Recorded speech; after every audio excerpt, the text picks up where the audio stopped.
Okay, so my name is Ronald Elwin Tibbetts. So I was born in Logan. And in those days, people stayed in the hospital for quite a while. So my sister was 4 years older than me. So my mom brought me home to where my grandma lived, where that same vision took place. So my so I'm sitting there, and my sister's trying to sell me because she's 4 years older than me, and she's being spoiled, so she wants to get rid of me. So she's trying to sell me. So finally so she's just trying to give me away, and she still couldn't do that. So when I was 3 years old, my dad bought 40 acres down in Riverdale, right close to Ogden. And so I lived quite a life. My dad built 14 houses there, and then he built three more in Montana. I just lived in two of the houses that he built. He built one house, and my mother actually built it, I guess, because my dad got, these headstones. Sometimes they don't work quite like they want them to work, or the people aren't satisfied with them, so they throw them. So my dad went and collected the headstones, and that became our basement of our house.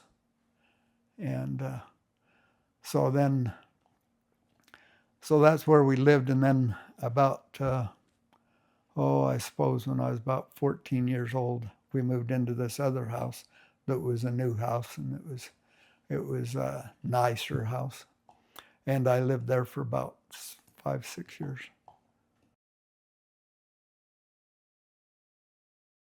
So I'm 21 years old. I never went to church, and I wasn't an elder. And so one day I stopped and seen this girl on my way up to see my grandma, because my dad was up there with my grandma. And so she told me about going on missions and stuff, and we went around and gave goodies to old ladies. And so then I went over the mountain, over through Avon, up to Cache Valley, into Providence. And that night I went up and I slept in the bed because my grandpa built the house. My great grandfather built the house out of bricks. And so my grandma added on to it a little bit when she got married. And so she had a bedroom downstairs. So I went upstairs where my great grandfather and my grandfather lived and slept. And so I was sleeping in that bed that night. And my grandfather died when my dad was about 9 years old. And so my grandfather appears to me and talks to me most of the night as I remember it, but I don't remember anything that was said. But I do remember when I got up in the morning, I went down the stairs, and my dad was coming out into the foyer. And as I seen him, I says, "I'm going on a mission." And my dad about died. And he says, "Oh, that's great," because nobody in my family had gone on a mission except for my great-grandfather and my great-great-grandfather on both sides. So anyway, I told my dad I was going on a mission. So this was in the fall of the year.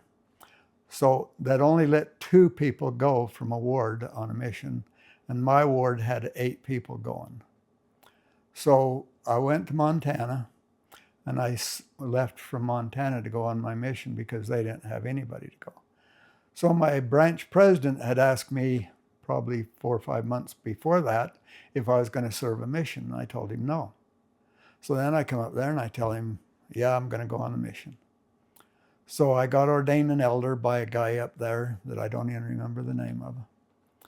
And I took off to the mission home. So I went to the mission home, and the mission homes were really good in that time because they were right there by the Hotel Utah.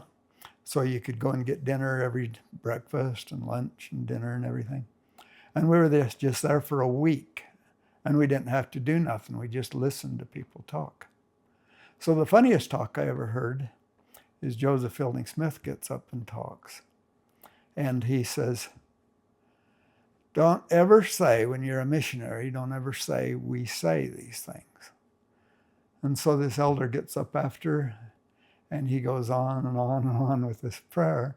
And finally he says, I say these things. And so that was the end of that prayer. And so it was a fun time because we got set apart by a general authority. We didn't get set apart by our stake president or something. And so it was really quite neat. But because I was a lot older than most people and I wasn't scared of going to war, I guess that was the big thing that made it different for me. But I didn't know at that time that a lot of people went on missions to stay out of the draft at that time, especially my first companion. And so when I got out there, my mission president had killed himself because he got bucked off a horse or something. And so I had a 70 that was my mission president. And he was a good storyteller, Paul Dunn. So he was really good at telling stories. So he sent me out to be with this missionary that figured he had it all worked out, that he had this lady at home that had a couple of kids and he was going to go home and marry her. So he got this. So he was really hard. We went out and met this guy the first time, and he was a Jehovah's Witness minister. And so my companion got all mad at him and threw this board together and pushes his finger in his chest and don't ever tell anything bad about Joseph Smith or I'll send you to hell. And, so then a couple of days later, we've gone to church one time, but the branch president wasn't there. So we go to church. So this guy comes driving down the street, and he stops, and he says, "Oh, the elders were teaching me before they left, and I was wondering if you could come to my home and teach me and my family more about the church, because I'd like to learn more about the church." And so he was a branch president, so he's given us a little bit of a hassle about it, And it was like my first week there in the mission field. And so finally the branch president gets up and says, "You can stop talking about that kind of stuff. I'm the branch president here. You don't have to be real mean to me and stuff." And so anyway, my first companion was just a guy that wanted to become a leader, his own leader, a district leader, whatever. And so he eventually made that, and him and his companion drove across, because I went to Australia on my mission, and Australia is about the same size as the United States. And so we went halfway across the United States where he was serving as a zone leader. And so he drives back halfway across the United States, has this wife divorce her husband so they can get married, and so he don't have to go to Vietnam. And so I tell that story just to explain how serious Vietnam was. People hated to go there. People were dying over there. It was just a police action. And so he was scared to death to go to Vietnam. And so I served my mission there. And I baptized, the norm was 7 people. But I baptized an Aboriginal. Australia is a very interesting place, so you have a lot of fun. They race horses in ways that you'd never think of racing horses. They fly these model airplanes all over the place. And so it was a lot of fun. I used to love talking to ministers. My companion was my senior companion. My companion's given the door approach, and we just meet this guy on the road before he got into his house. And so he says, so I interrupted my companion. He says, "Well, nobody can see God and live." And I says, "Is that true?" And he says, "Yeah, that's true. Nobody can see God and live. It says it right in the Bible." And I says, "Okay, when can we come back? Can you find that for us?" And he says, "No, if you give me till Thursday night, I'll find it." So we went back on Thursday night. And there again, my companion never said anything. We go in and talk to him. And he finds a scripture, it's in Genesis or in Ecclesiastes. I can't remember. Anyway, so I says, "Oh, you found the wrong scripture." I says, "That is a terrible scripture, because here it says in the next verse, it says, if you're a son of God or a son of the devil, is why it says it. But he says, if you're the Son of God, you can see me. And I says, so here it has a witness that you can see God and live. And I says, and beyond that, he tells Joshua that he'll put his hand over his face so he can't see his back parts when he walks away from him. So he won't be able to see his face, but he'll be able to see his back parts as he walks away from him. I says, so there's two examples right there of people seeing Christ. That's the hard thing with missionaries, is we don't have the faith in knowing what we know. So I'll tell you another story that I wasn't going to tell about that. So the zone leader come out, and he talked to us all morning. And then in the afternoon, I talked with the zone leader's companion, and he told me the same thing. This is what I want you to say when you get to the door. I want you to say this. And they both told me that. So then we had a zone meeting after that, just a small district meeting with the zone leaders there. And he says, now, what would you do? I want these elders to get up and tell why they wouldn't obey their zone leader when the zone leaders told them how to give a door approach and stuff. And this one, they just totally ignored what we said. And so I got up and I says, now I want to ask the zone leaders a question. If the zone leader told you to say one thing when the door opened, and the Spirit told you to say something else, what would you say? And the zone leader says, oh, we don't want to have any more meeting today. We don't want to have anybody talk about it. We're sorry that we told you what to say on the door approach. We're sorry about that. And they apologized for it. Some missions do a lot of baptisms. Australia was a poor baptizing mission. It was the average for most elders to baptize about 7 people. And so it was a hard mission, and it was an expensive mission to fly clear down there. But some people baptized like more. Me and this greenie, we tracked out a home, and all the kids were there. They had 10 kids. And by the time we left that area, that guy was the Sunday school president. And I come home a little early, and it's really neat. So I'll tell you a little bit about coming home from my mission. Because now I've had 3 grandkids that's gone on missions to Australia.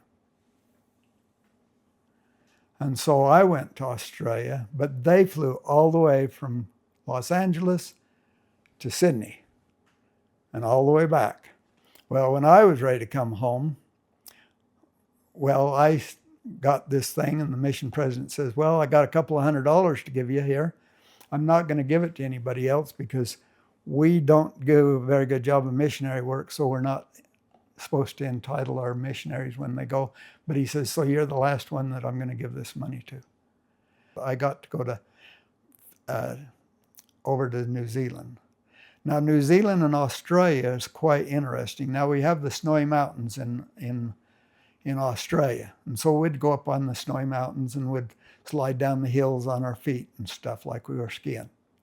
But we'd go down off the mountain and would be heading down there a little bit further south, actually. But when we got off the mountain, we could pick an orange off the tree and eat it. So it's a wonderful place. So I went to New Zealand, and we went there mainly to see the temple. But the people in New Zealand were just so amazing. This kid, he sees us walking down the street because we didn't wear badges at that time. And so we're just walking down the street, and he says, so are you guys missionaries? And we says, yes. And he says, well, I don't know, I'm not a member of the church, but I know where the missionaries live, so I'll take you over there, and and they probably have a place for you to stay. So he dropped me over there. And then the next day we flew down from there, down to the temple, and we had to go a little south of the temple. And so this guy, we get a ride with him, and he's going to take us out to the temple. And he says, you want to go and see a little bit of New Zealand before we go to the temple? And we said, sure. So he took us around and showed us the temple, the people, and the way people lived and everything, and then took us out to the temple. We got out to the temple, and it was right when they first started. They didn't have films, but they didn't have videos, but they had film strips that they started out with. And so I think that's kind of interesting because most people don't see film strips in the temple. And so we went through the temple down there, but this is the thing that was really interesting too. They says, now we've just started a session, so we're already started, but we'll start it again if you want to go up there and meet with them and go through the temple with them again. So we said, yeah, that sounds great. She says, you might even know some of the people because they're mission, some of them are from Australia. And so we went up there and went through the temple. And then we went back home, and then we flew up to Fiji. We had to stop all the way along. Had to stop in Hawaii. On the way down, we went up and flew to Vancouver, and then we flew down to Hawaii because the church could get cheaper airplanes in Canada. So we can see how the church has changed now. I got home about in July because I went home with this guy that wanted to go home early. So I went home in the end of the year instead of waiting until January when I left.